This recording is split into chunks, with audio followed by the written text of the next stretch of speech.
आज हमारे साथ बेहद खास मेहमान रूस में कुरुक्षेत्र के विधायक अभय सिंह जी हैं। हिंदुस्तान पूरे दुनिया से हथियार खरीदता था। अब ये हथियार बहुत ज़्यादा दूसरे देशों को बेच रहा है। रशिया भी जिस चीज़ को अभी नहीं बना पा रहा है उसको भी बनाने के लिए इंडिया में तैयार है। बहुत अच्छी पॉलिसी है। तो जो भी अच्छी चीज़ होती है उसको अपने देश में लगाया जाए, इसी के लिए मेरे ख्याल से पुतिन साहब इस पे ध्यान दे रहे हैं आप। लेकिन उस लेवल पे जहाँ पे इंडिया चला गया है अभी तक हम लोग नहीं पहुँच पाए हैं, लेकिन हम लोग कोशिश करेंगे। जब रशिया को ज़रूरत थी कि हमारे साथ कुछ देश साथ में रहें, उसमें फ्रेंडली कंट्री में हिंदुस्तान साथ रहा। आप पूरे इतिहास में देख लीजिए, ये 80 साल का इतिहास नहीं देखिए और पहले भी देख लीजिए, कभी भी राजाओं के टाइम पे देख लीजिए, ऐसा इतिहास में भी नहीं मिलेगा कि इंडिया और रशिया का कभी युद्ध हुआ हो। तो अब जब इतना पुराना रिश्ता है तो विश्वास तो करना ही पड़ेगा। वो जो पाइपलाइन जो यूक्रेन में बंद किया था, आपको पता होगा, उस पाइपलाइन से निकल के हमारे 800 सिपाही जवान उस तरफ गए, वहाँ पे एक जमावड़ा हुआ और जो क्षेत्र वो कब्जा किए थे उसको आगे पीछे चारों तरफ से घेर लिया गया। घेरने के बाद अभी का जो लेटेस्ट न्यूज़ है, उस रीजन के जो शहर पे जिस पे कब्जा यूक्रेन का था, उस पे आधा से ज़्यादा अभी हमारे सैनिक का कब्जा हो चुका है। नहीं, वो रशिया को भाप नहीं पाए। वो सोचे कि रशिया पहली बात इतनी लंबी लड़ाई नहीं कर पाएगा, इकोनॉमिक सैंक्शन नहीं झेल पाएगा। वो लोग भाप नहीं पाए रशिया की इकोनॉमी को। जब युद्ध बंद करना है तो मेरे ख्याल से युद्ध हमेशा के लिए बंद करना होगा। ये कौन सी बात होगी, 1 वीक के लिए बंद करेंगे, 30 दिन के लिए बंद करेंगे, फिर युद्ध तो दोनों तरफ से तैयारी होगी, दोनों अपने अपने हथियार बॉर्डर पे जमा करेंगे। वहाँ इंग्लैंड से हथियार आएगा, वहाँ फ्रांस से हथियार आएगा, यहाँ आपको कोरिया से हथियार आएगा, सब जमा करके फिर से युद्ध शुरू हो जाएगी। तो ये तो मेरे ख्याल से इसका कोई फायदा नहीं है। नमस्ते, जय हिंद, भारत तक देख रहे हैं आप। आज के हमारे इस शो में एक ऐसे मेहमान जिनसे आप मिलेंगे तो आपका दिल गार्डन गार्डन हो जाएगा। भारत रूस की जब बात होती है तो दोस्ती प्रधानमंत्री नरेंद्र मोदी और राष्ट्रपति व्लादिमीर पुतिन के बीच जो जुगलबंदियां दिखती हैं उसके चर्चे बहुत होते हैं। और इस वक्त पूरी दुनिया में रशिया पर सबका ध्यान केंद्रित है, क्योंकि रशिया इस वक्त अमेरिका के सामने एक ऐसी चुनौती बना हुआ है जिसके लिए अमेरिका को नाक तक रगड़ना पड़ जा रहा है। रशिया भारत के संबंध, रशिया यूक्रेन युद्ध, रशिया अमेरिका के साथ क्या कर रहा है, इन तमाम विषयों पर बात करने के लिए आज हमारे साथ बेहद खास मेहमान अभय सिंह जी हैं। अभय सिंह जी कौन हैं? तो अभय सिंह जी हैं रूस में कुरुक्षेत्र के विधायक। जी हां, और उनका हिंदुस्तान जन्मभूमि रहा है और वहां जाकर उन्होंने फिर भारत का झंडा बुलंद किया और आज अब रशिया की मातृभूमि पर अपनी सेवाएं दे रहे हैं। अभय जी, बहुत स्वागत है आपका भारत तक पर। धन्यवाद, नमस्कार, प्रिवियत। और तो सबसे पहले तो हम कुरुक्षेत्र की बात कर लेते हैं। आपके इलाके में यूक्रेनी सैनिक घुस आए थे, आप वहाँ से विधायक भी हैं। क्या जानकारियाँ हैं? हमने कुछ में जानकारियाँ मिली हैं कि रशिया ने बहुत सरप्राइज अटैक करके अपने टेरिटरी को वापस गेन किया है। जी हाँ, बिल्कुल। हमारे कुर्स स्टेट में यूक्रेन और कुछ हायर किए हुए नाटो के रिटायर्ड सैनिक मिल करके घुस आए थे और पिछले 7 महीनों से वहाँ पे जंग चल रही थी।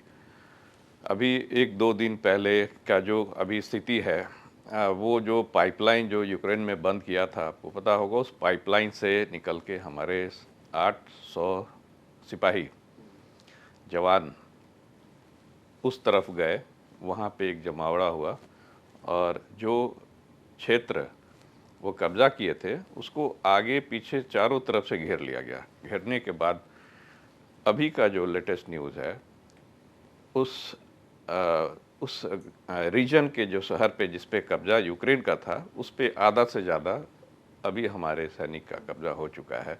मेरे ख्याल से 2-3 दिन में वो पूरा क्षेत्र क्लियर हो जाएगा। ये अभी तक का खबर है। तो आपने बताया कि कैसे आपके सैनिक जो हैं वो पाइपलाइन से होके गए, तो अपने दर्शकों को मैं बताना चाहूंगा, दरअसल वो गैस पाइपलाइन है।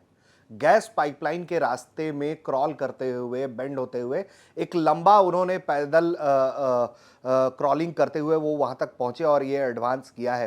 तो रूस, हाँ। ये जो गैस पाइपलाइन से इतनी लंबी दूर तक सफ़र करके जाना, पैदल झुक कर जाना, और पाइपलाइन कोई बिल्कुल क्लियर नहीं है, कोई टनल नहीं है, उसमें गंदगी थी, गैस का जो रोस्ट होता है, जंग लगा हुआ पाइप अंदर में होता है, ऑक्सीजन की कमी है, सब चीज़ को पार करते हुए, और केवल सोल्जर्स अकेले ही नहीं गए हैं, उनके साथ भोजन का सामान, गोली बारूद सब ढोते ढोते लेके गए। ये एक बहुत बड़ा हीरोइक स्टेप है हमारे आर्मी का। ये हम लोगों को तो सुनकर गूज़बम्स आ जा रहे हैं कि भाई रोंगटे खड़े हो गए कि ये ऐसा कैसे कर दिया। बतौर रूस के लोग का रिएक्शन कैसा है? उनको तो लग रहा होगा कि उनके सेना ने फिर से अपनी ताकत पूरी दुनिया में एक बार दिखाने का काम किया है, क्योंकि इस तरह की हीरोइक स्टोरीज तो बहुत कम आती हैं सामने। बिल्कुल, ये पूरी दुनिया के लिए एक एग्जाम्पल के तरह है, और हम अभी अपने इमोशंस को नहीं रोक पा रहे। अभी हम दिल्ली में हैं, जब हम वहाँ जाएंगे ज़रूर इन सैनिकों से मिलेंगे, और जितना हमसे हो सकेगा उनको हम प्रशस्ति पत्र के लिए हम रेकमेंड करेंगे मैक्सिमम। बिल्कुल, और ये आपकी जुबान से आना, आप उस क्षेत्र के विधायक भी हैं, तो यकीनन सैनिकों के लिए आप कुछ अच्छा करेंगे।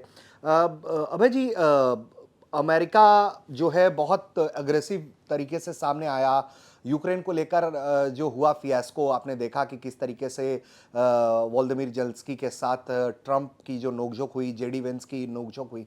सबसे पहले तो उस पर आप अपनी राय अगर देना चाहें, उस तस्वीर को देखकर क्या लगा?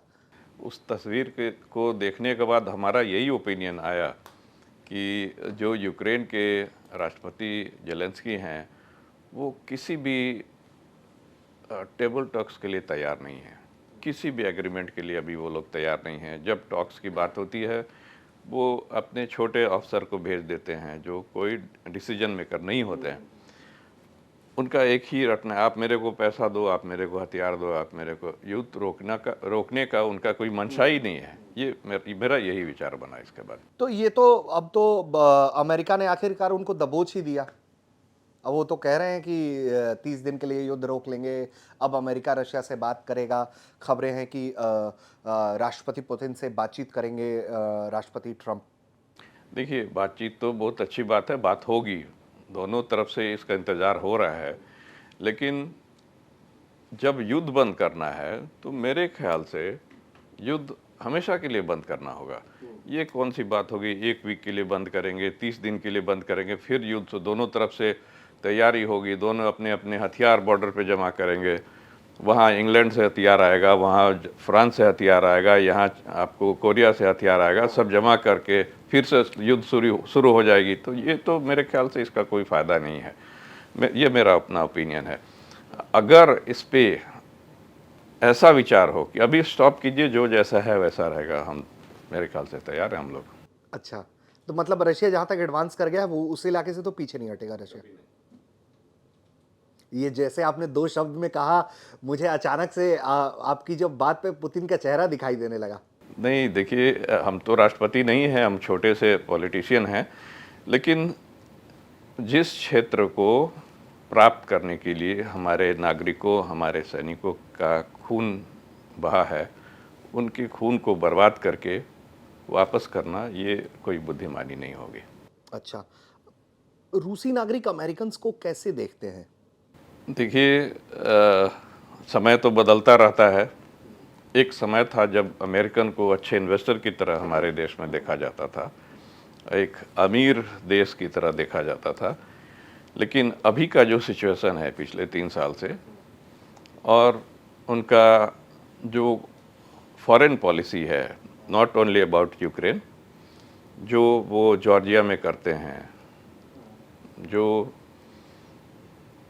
आपको इज़राइल में हो रहा है, जो आपको अफ़गानिस्तान में हो रहा है, उसके और पहले के इतिहास में जाइएगा, बोस्निया में जो हुआ, युगोस्लाविया में जो हुआ, वियतनाम का आप ले लीजिए, ये सब चीज़ देखने के बाद हमारे लोग का ओपिनियन बदल चुका है। अब आप लोग अमेरिकन से ज़्यादा सचेत हैं। बिल्कुल। हम किसी देश की बात नहीं करेंगे, लेकिन जग जाहिर है कुछ ऐसे देश हैं जो दूसरे देशों पे कब्जा करते हैं, वहाँ के ह्यूमन रिसोर्स को यूज़ करते हैं, वहाँ की जो ज़मीन में जो खनिज संपदा, हीरे जवाहरात सबको यूज़ करते हैं, लेके ढोके ले जाते हैं, गुलाम बनाते हैं, उनको अपने यहाँ नौकर बनाते हैं, उनसे काम करवाते हैं। और इतना ही नहीं, ले जाकर गुलाम बनाकर उसको बेचते भी हैं लेबर्स को। तो ऐसे ऐसे कई देश हैं, एक देश की बात मैं नहीं कर रहा हूँ। अब तो इससे दूर होना चाहिए ना, ये तो अब वो जमाना नहीं रह गया है। वो अपनी कॉलोनी बनाने से आगे बढ़ ही नहीं पा रहे हैं ये लोग। बस, लेकिन वो अमीर देश हैं केवल इसलिए क्योंकि वो दूसरे देशों को चूज कर अपने यहाँ सब जमा करते हैं। अच्छा, तो मुझे अब आपसे ये जानना है, राष्ट्रपति पुतिन, उनको लेकर अक्सर हम लोग देखते हैं कि उनकी जो बातें हैं वो हमेशा रूस के इतिहास को बहुत तवज्जो देते हैं। वो यूएसएसआर के इतिहास को बहुत तवज्जो देते हैं। कुछ राष्ट्रपतियों ने ये कहा कि जब भी मेरी उनसे बात होती है तो वो बातचीत में रूस का जो स्वर्णिम इतिहास है उसका जिक्र करते हैं, वो उस दिशा की तरफ देखते हैं। आप लोग कैसे जानते हैं राष्ट्रपति पुतिन को? मिलते भी होंगे, मौके लगते होंगे, क्या कुछ इंप्रेशन है आपके ऊपर राष्ट्रपति पुतिन का? देखिए, राष्ट्रपति पुतिन रूस के लीडर नहीं हैं, वो ऑलरेडी पूरे वर्ल्ड के लिए एक फिगर बन चुके हैं। और आप देखिए, हिंदुस्तान में छोटा सा एग्जांपल दे रहे हैं आपके सवाल पे, अखंड भारत पार्लियामेंट में मैप लगा हुआ है, हिंदुस्तान भी अपने पुराने इतिहास को याद कर रहा है। तो अगर इसमें रूस अपने इतिहास को याद करते हैं, हमारे राष्ट्रपति याद करते हैं, तो इसमें क्या गलती है?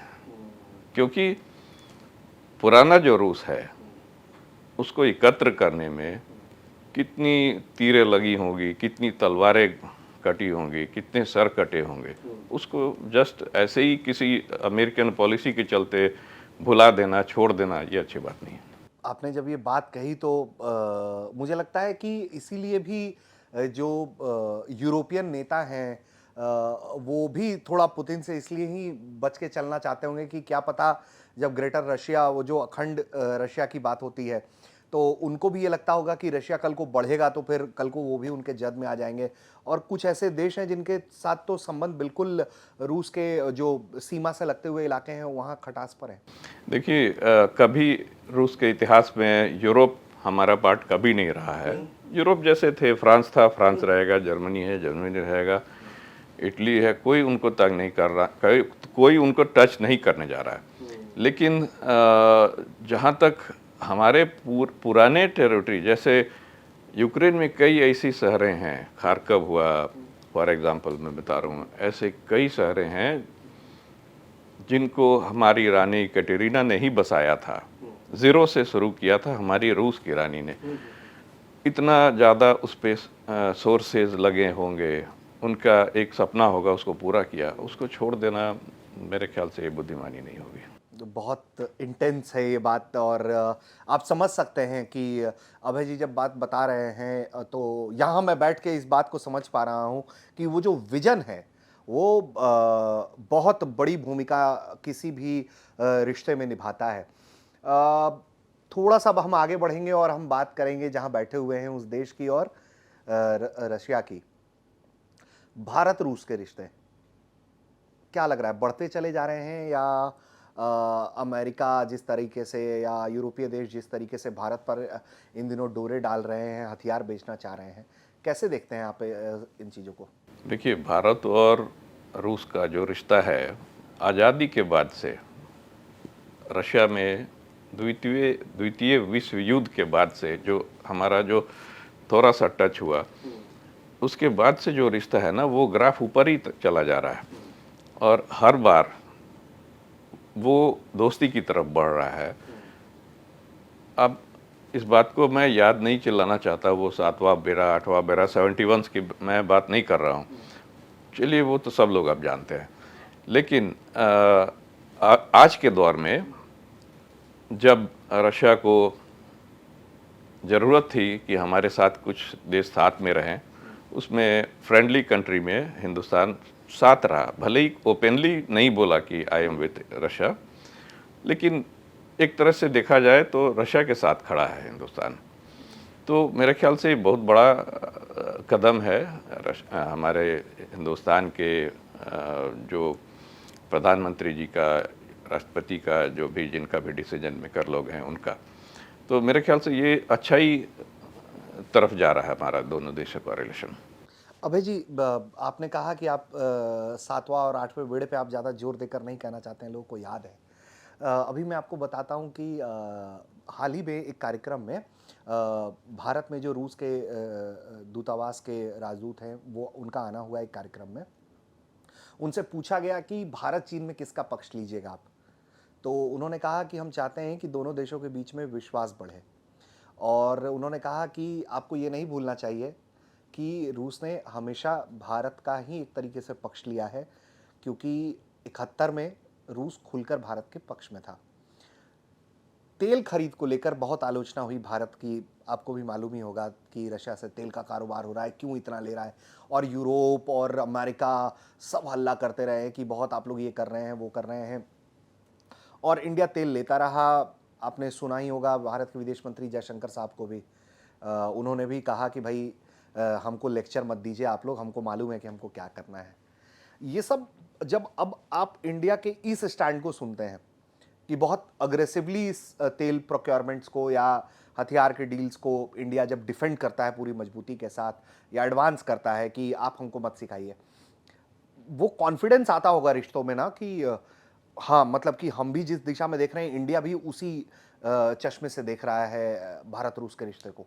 बिल्कुल, देखिए हिंदुस्तान का तो साथ मिला ही, मैं अभी आपको इसके बारे में ही जिक्र किया हूँ। लेकिन जो तेल की डील है, अब इंडिया बहुत स्ट्रांग कंट्री है, हो चुका है। अब इंडिया कोई यूक्रेन थोड़ी है कि दूसरे देश के प्रधानमंत्री या राष्ट्रपति बोलेंगे तुमको क्या करना है वही हिंदुस्तान करेगा, ऐसा नहीं है। इंडिया का पोजीशन पूरे वर्ल्ड में अब बहुत अच्छा हो चुका है। और जहाँ तक तेल का सवाल है, तेल के ऊपर पूरी अर्थव्यवस्था निर्भर करती है किसी भी देश का। आप देख लीजिए, अमेरिका में युद्ध के बाद पेट्रोल का दाम बढ़ा, वहाँ पे बहुत ज़्यादा मुद्रास्फीति हुई है, इन्फ्लेशन वहाँ हुआ। पूरे यूरोप की स्थिति खराब है इन्फ्लेशन के चलते। इंग्लैंड की इकोनॉमी करीब करीब बंद ही होने जा रही थी, ऋषि सुनाक थोड़ा बहुत उसको आगे बढ़ा पाए। जब तेल का दाम बढ़ेगा तो हिंदुस्तान को भी थोड़ा दिक्कत होगा। तो एक पोजीशन हो गया इकोनॉमिकल, दूसरा पोजीशन हो गया पॉलिटिकल, दोनों साथ से, दोनों तरफ से इंडिया रशिया का साथ दिया। अच्छा, तो थोड़ा सा हम इंडिया और रशिया के और कारोबारी रिश्तों पर बात कर लेते हैं। किस तरह के और ट्रेड्स को लेकर होपफुल है रशिया कि इंडिया के साथ इस दिशा में आगे बढ़ा जा सकता है? देखिए, हथियारों का तो एक सेक्टर है ही। रशिया ने अभी Su-57 भी ऑफर किया है इंडिया को, कि कहा है कि ज्वाइंट प्रोडक्शन कर लो, और भी तमाम चीज़ें हो ही रही होती हैं, डील्स हो रही होती है हथियारों में। किस किस सेक्टर में आप बहुत होपफुल हैं कि इसी सेक्टर को इंडिया में एक्सप्लोर किया जा सकता है रशिया के साथ? देखिए, बहुत सारे सेक्टर हैं। आप फॉर छोटा सा एग्जांपल, आप ब्रह्मोस की बात कर लीजिए। इतना बड़ा सपोर्ट है ब्रह्मोस से पूरे इंडियन आर्मी को। हाँ। और ब्रह्मोस अब इंडिया में ही नहीं, अगल बगल पड़ोस देश में भी बेचा जा रहा है। वैसे ही अगर Su-57 लेते हैं, उसका मैन्युफैक्चरर यहाँ पे मैन्युफैक्चरिंग होता है, मेरे ख्याल से वो भी उसी स्टाइल में टॉप में चला जाएगा, वर्ल्ड के टॉप में। और दूसरे सेक्टर में अगर देखा जाए तो हमारे रशिया में बहुत ज़्यादा पूरा मेंडेलीव का जितना टेबल है ना, पीरियोडिक टेबल, जितने मेटल्स होते हैं, सारे एलिमेंट हमारे रशिया में है। इन्वेस्ट कीजिए, काम कीजिए, ले जाइए। वैसे ही मेक इन इंडिया में हमारे रशियन कंपनी भी तैयार है यहाँ आके काम करने के लिए। टेक्सटाइल सेक्टर में भी बहुत काम हो रहा है मेरे ख्याल से। टेक्सटाइल में तो इंडिया बहुत आगे है, और हमारे बहुत सारे इंडियन बिजनेसमैन हैं जो मॉस्को में, बहुत सारे बिजनेस, मैं पर्सनली उनको जानता हूँ, बड़े बड़े लेवल पे काम कर रहे हैं। अच्छा, एक चीज़ पूछनी थी मुझे। आप जब बता रहे थे तो मेरे ध्यान में आया कि क्या कारण है कि रशिया इतना भरोसा कर लेता है इंडिया पे? देखिए, ये आज का रिश्ता नहीं है, आप पूरे इतिहास में देख लीजिए, ये 80 साल का इतिहास नहीं देखिए और पहले भी देख लीजिए, कभी भी राजाओं के टाइम का देख लीजिए, ऐसा इतिहास में भी नहीं मिलेगा कि इंडिया और रशिया का कभी युद्ध हुआ हो। तो अब जब इतना पुराना रिश्ता है तो विश्वास तो करना ही पड़ेगा। जी बिल्कुल। अच्छा अभय जी, इस चैप्टर को थोड़ा सा और आगे बढ़ाएंगे। रशिया की लड़ाई बहुत सारे देशों, जापान से लड़ाई हुई, टर्की से बराबर लड़ाई हुई, यूरोप में बहुत सारे देशों से लड़ाई हुई, first world war, second world, सबसे, लेकिन अफगानिस्तान तक था रशिया की लड़ाई, लेकिन इंडिया में कभी नहीं हुआ। ये पूरे इतिहास में इसको, मतलब कि जब तक आदमी अपने दिमाग से सोच सकता है ना, जब तक डेवलपमेंट हुआ तब का इतिहास है। हाँ बिल्कुल, मतलब कि और इतिहास के पन्नों में भी कोई ऐसा वॉर जैसी स्थिति का भारत और रूस का नहीं दिखाई पड़ता है। अ, आने वाले कुछ सालों में अब रशिया किस तरफ जाता हुआ देख रहे हैं आप? क्या करेगा रूस? अगर मानिए समझौता हो जाता है, शांति हो जाती है, तो अब रूस क्या करेगा फिर? किस मामले में आप पूछ रहे हैं? डेवलपमेंट के मामले में। डेवलपमेंट, जो एरिया हमारे देश से जुड़ेगा, उन क्षेत्रों का पुनः निर्माण किया जाएगा, लोगों को वापस बुलाया जाएगा, आइए रहिए, अपने घर में रहिए, अपने जगह पे रहिए, तो पूरा उसको हम लोग ठीक करेंगे। अच्छा, रीडेवलप कर देंगे आप लोग। अच्छा अभय जी, एक चीज़ मुझे ये पूछना था कि इतना सैंक्शन वैंक्शन लगा हुआ है आप लोगों पे, रशिया पे, उसका असर कुछ दिख रहा है बाजार बाजार में आप लोगों को? इकोनॉमिक सैंक्शन 25,000 सैंक्शन है। आप अभी भी पेट्रोल का दाम हमारे यहाँ पहले 49 रुपल था, अभी 53 रुपल। रुपये अभी आज के डेट में इक्विवेलेंट है, अभी भी 53 रुपया में हमारे यहाँ पेट्रोल मिलता है 1 लीटर। ये सारी सामानें मिल रही हैं। आप जाएंगे तो सुपरमार्केट में आपको कोको कोला भी मिलेगा। हालांकि अमेरिकन तो अभी ट्रेड शुरू करेंगे ट्रम्प के आने के बाद, लेकिन उसके पहले भी सब चीज़ मिलता था, तो किसी चीज़ की डिफिशेंसी नहीं हुई, उसका किसी चीज़ का प्राइस नहीं बढ़ा, सारे ट्रेड वैसे ही जारी हैं। तो ये सब, तो ये लोग क्या खाली माहौल बना रहा था क्या बाहर में दुनिया के सामने? नहीं, वो रशिया को भाप नहीं पाए। वो सोचे कि रशिया पहली बात इतनी लंबी लड़ाई नहीं कर पाएगा, इकोनॉमिक सैंक्शन नहीं झेल पाएगा, वो लोग भाप नहीं पाए रशिया की इकोनॉमी को। अच्छा, तो ये तो इकोनॉमिक, अगर हम इस चीज़ को देखें तो डॉलर के मुकाबले भी रूबल बहुत अच्छा कर गया। डॉलर जो है 3 साल पहले, युद्ध से पहले, उसका $1 का 62-63 रूबल मिलता था, अभी 82-83 के आसपास है, 89 के आसपास है, तो इतना ही का अंतर पड़ा है। हाँ, तो इतने मतलब ये 3 साल से लगातार सैंक्शंस ही लगा रहे हैं, इसका कुछ असर भी नहीं है, बाजार में कोको कोला मिल ही जा रहा है। तो और ये मुझे तो कोई बता रहा था कि कई जगह पर तो सारा सामान वही मैकडी और वो सब केएफसी जैसी चीज़ें हैं, बस नाम बदल दिया है उन लोगों ने। और उसकी क्वालिटी भी वही सेम टू सेम है, सब चीज़ सेम टू सेम है। अच्छा, हम ख़त्म करने की दिशा में अब बढ़ रहे हैं, तो एक आध चीज़ मुझे पूछना है। राष्ट्रपति पुतिन लगातार मेक इन इंडिया की तारीफ करते हैं, कई मंचों पर उन्होंने कर दिया और सबका ध्यान भी खींच लिया उन्होंने इस बात को कह के कि जैसे उनके दोस्त मोदी मेक इन इंडिया कर रहे हैं, हमें भी उस दिशा में सोचना चाहिए। और वो बड़ा आजकल प्रोत्साहित भी करते हैं, उनके वीडियोस भी हम देखते हैं कि इस तरह के एग्जीबिशंस में जा रहे हैं वो, जो मेड इन रशिया है। तो इस दिशा में कितनी सफलता मिल रही है आप लोगों को? देखिए, ये इस दिशा में इंडिया जो है रशिया से आगे बढ़ गया है।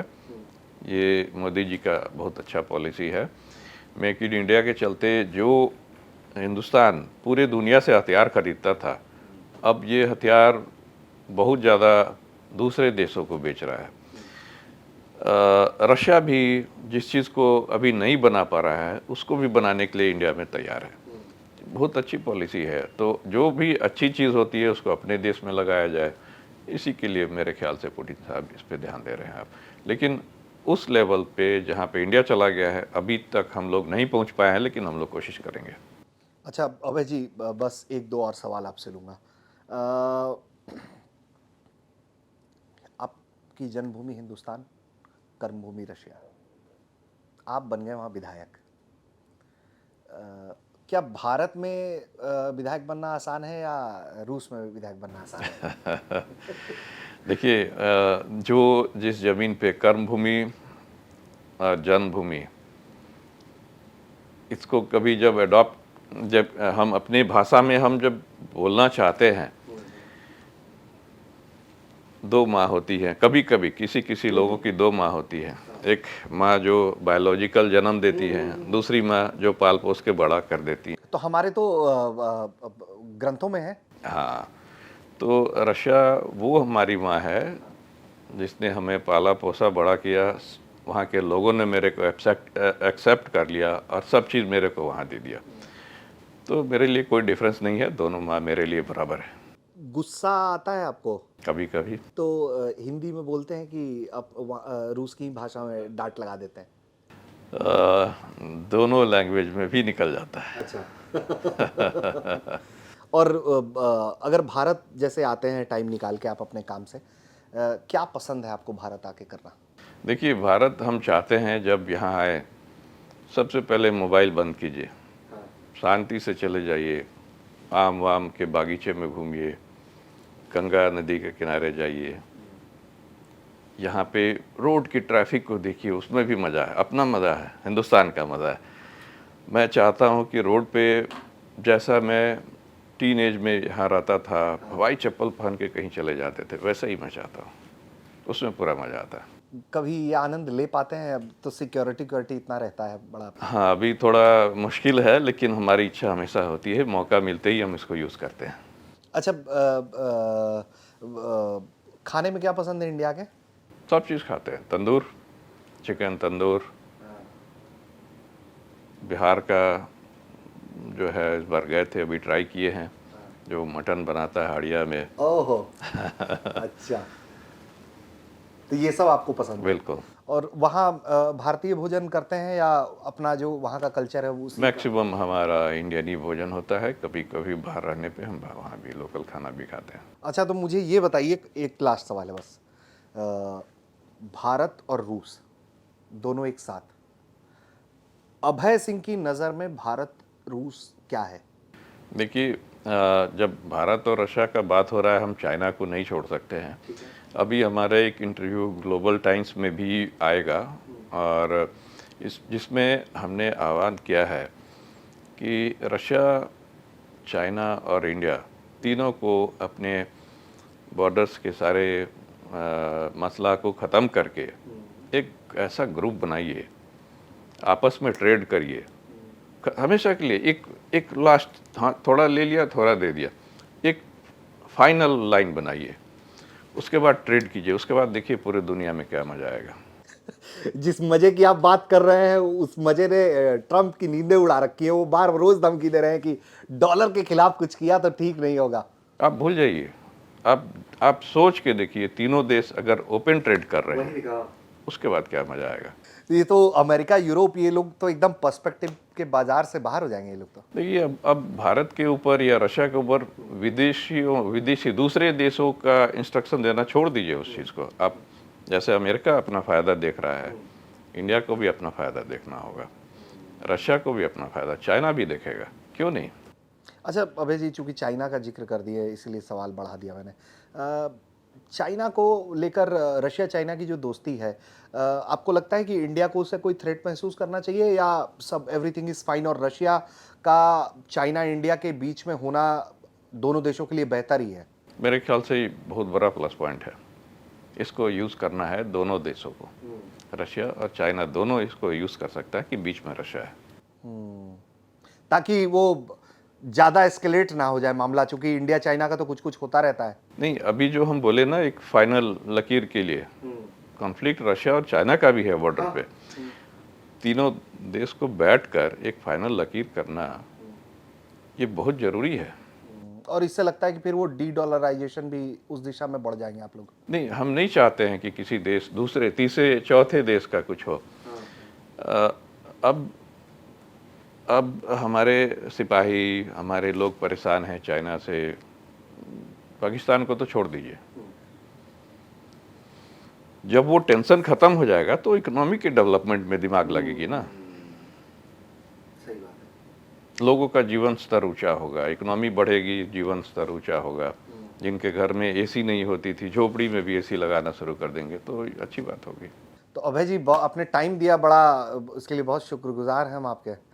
तो आप लोग दोस्तों सुन रहे थे रूस के कुरुक्षेत्र के विधायक हैं अभय सिंह जी।